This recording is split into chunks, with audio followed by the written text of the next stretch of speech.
we say the part where... Do you want that part in there or no? It's fine. You do? Yeah, it's okay. Okay. Hey everybody, it's Nesta and Gabby with It Takes Two, teaching couples on how to grow stronger, faster, every day. In this video, we're going to be talking about our proposal story and Nesta's point of view and what happened during that whole week and how we finally got to the result.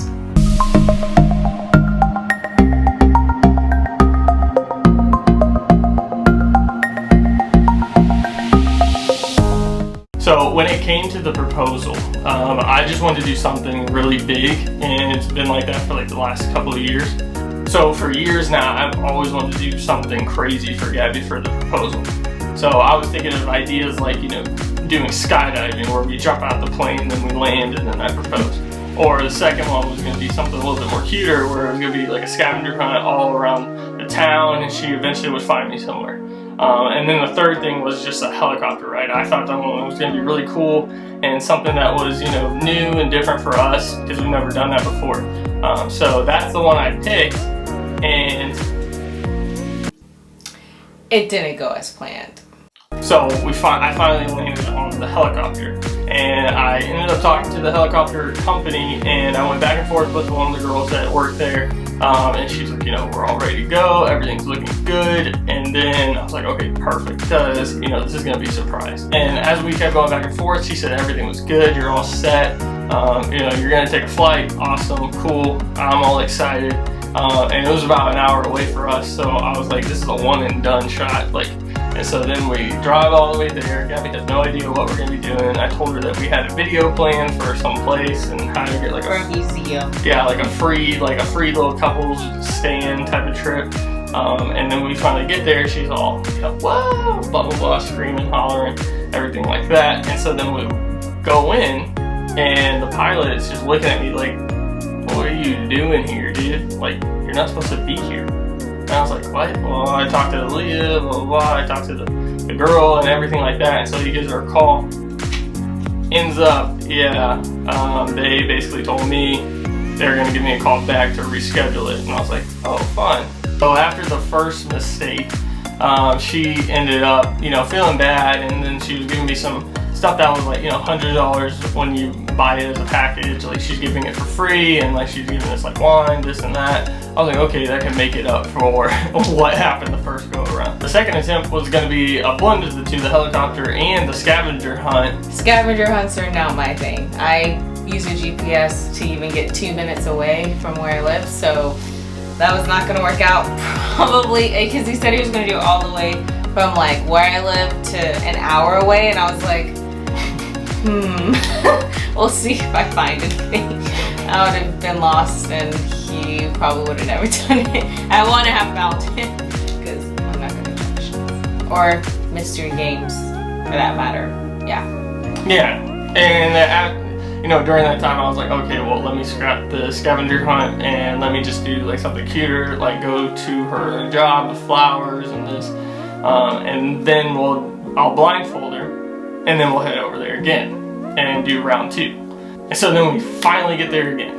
And I'm blindfolded. And she's completely blindfolded. Until we get there and I realize you're at the helicopter place.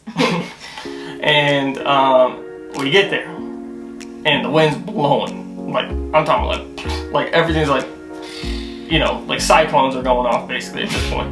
I walk in, the guy's like, you know, pilot's just like, nah. It's unsafe to fly, it's no good. Yeah. And it just... tears running down her face. No, I'm just kidding. No, but Nesta was defeated. I could see in his face at that point of what was going on with everything in terms of the surprise of proposing. So I knew that he was trying to do it at this specific place. And then after that, I was just like, hey, like, obviously I know what's going on now. Don't rush it. Like, it's okay. Like, we've been dating for over almost 7 years now. Like, it's okay, we can take our time. We already know where this is gonna end up. Like, if you wanna wait, plan something else, like, I'm okay with that. And then Nesta was like... Nah, I was just like not having it. I was, you know, I think it is true, like if it's in your pocket, it's burning when that ring's in your pocket. So I was just like, yo, I'm dead determined to get this. Burning on my hand. And then, like, you know, all in all, the way I kind of saw it was, like, if I wasn't meant to be in the sky like we weren't, then I wasn't going to keep trying to push that. So I found something, you know, a little bit more romantic, a little bit of a rendezvous type of scenario. And so I did the same thing again, where I surprised her with the idea that we were just going to go do something else and not do the proposal. And so, like a little date night out post quarantine. And so we ended up getting there, and it's a gondola ride, and you know, it was really nice, and it was cool because it was in the night, because it was like It's like under 10 the o'clock stars. at night. Yeah, it was like 10 o'clock at night. It's very relaxing too. Yeah, and the gondola guy, he, like, you know, can play the guitar, he can sing, like, do all this stuff. And so, like, he was like, you know, we were in the water, and I was like waiting for the song to, like, where it kind of felt like it was time to ask. And then, like, he just, like, stops us in the middle of the lake, and then he's like, hey guys, I want to play y'all like an original song I wrote. And so, like, he stops the boat, it's all quiet, and he starts playing his song on the guitar. I was like, ooh, this is it. And so then I look at Gabby, and then, like, she knows it's coming at this point, but I'm like, ah! And then she's just like nervous. I've never seen her that nervous before. And so then I'm like, you know, saying all my mushy-gushy words. And then I, like, you know, get down on one knee and I ask her, can we say the part where, do you want that part in there? It's No? fine. You do? Yeah, it's okay. Okay. Alright. And so then I ask her, you know, will you marry me? And then she's like, yeah.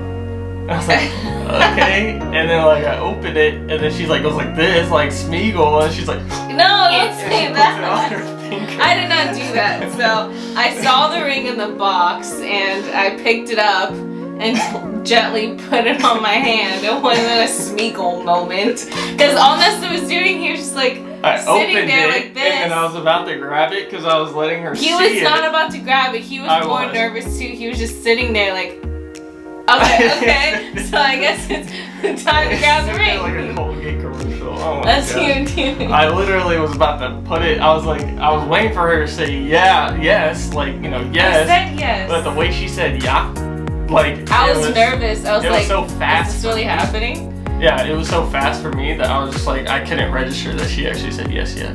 So It's a different feeling when it's actually happening. yeah.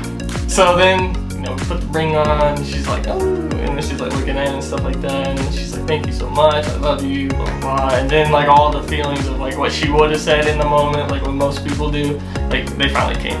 And so, you know, it's just all in all a cool experience. Obviously, everything that happened leading up to it was, like, chaotic and hectic, and, you know, even in, you know, miscommunication and trying to figure everything out, trying to make it up, and then still failing on it. And, you know, obviously I don't put it on them for, you know, the weather changing, but just overall, it's just the, you know, communication is what I was looking for, and they didn't deliver on that, and so I had to reconvene and actually do something that was still, like, special.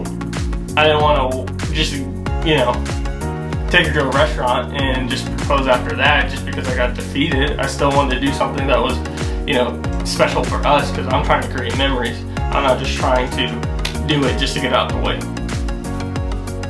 So yeah, but overall, what I've learned in this fiance experience is that everyone's proposal story is definitely going to be different.